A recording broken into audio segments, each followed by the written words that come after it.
I shall never forget the date of January 5, 1985. I was a member of the Wheels of Man, a motorcycle club.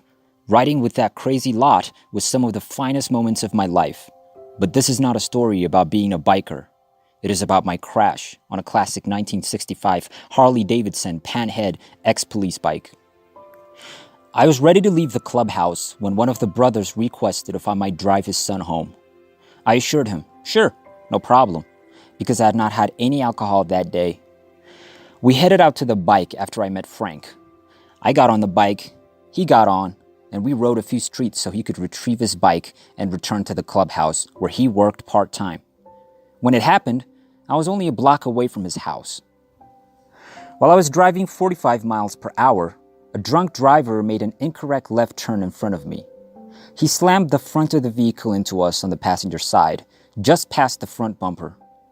Frank was dragged under the vehicle and under the rear passenger wheel as the bike crashed, fracturing his back in 15 places.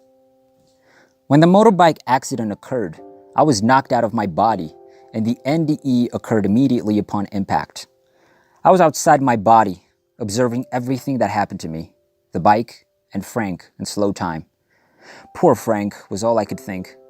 When I saw the guy get out of his truck and go over to me, squatting down over me, I grabbed his hair and punched him in the face.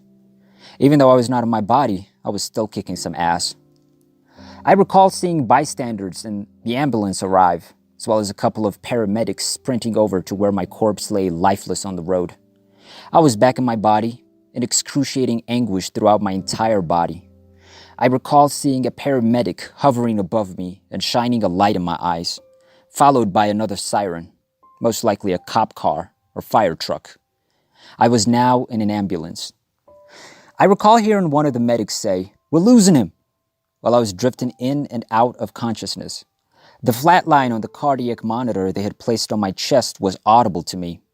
The anguish ceased when I transitioned from excruciating pain and suffering to bliss and happiness.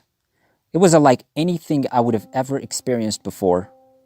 I initially felt it in the right side of my body, as if each cell in my body was getting numb, and my spirit was being ripped from this mortal body from right to left at the same moment.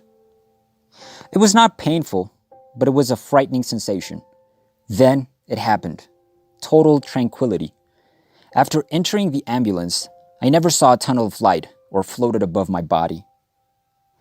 Everything began to turn a dazzling white until there was no longer any form and simply pure light. I wanted to close my eyes at first, but I did not have any. Then the magnificent white light of love, which seemed like it was hugging me, faded away, revealing the most gorgeous countryside I had ever seen. I began to see flowers, bright blooms. Some of the hues were new to me, and they stretched off into the distance along the undulating hills. I was floating down the earth as I approached them. Then, my eyesight began to clear, and I found myself by a river, staring at a gazebo. A glass table was placed between two high-back wicker seats in the gazebo. There was what appeared to be a full pitcher of lemonade on the table. There were 2 empty glasses on the table, waiting to be filled. Soon after, I began to get a strong sense that I was not destined to be here just now, and that when I crossed over again, this would be my home. When I turned to my right, I noticed the most magnificent cottage I had ever seen. When the blinding white light began to fill my vision, I just caught a glimpse of it. I thought I heard a whoosh. I was back in my body, in excruciating anguish. So when I returned, I passed out. Before they put me in a coma, I woke up a few times. I recall waking up from my coma and wondering how a spirit so vast could be packed back into this body of cells. It's like cramming 20 pounds of muck into a 5-pound burlap sack. I was so impressed with myself that I began playing with the strings on my hospital gown, astounded that I could even move my hands, let alone play with them. I still value the small pleasures in life. When you're born into this world, I believe you weep because you have transitioned from a state of perfect ecstasy and happiness to one of anguish and misery. Feelings, emotions, and the anguish of being born into this world wash over you like a great tsunami. I would weep as well. I died for the second time that day.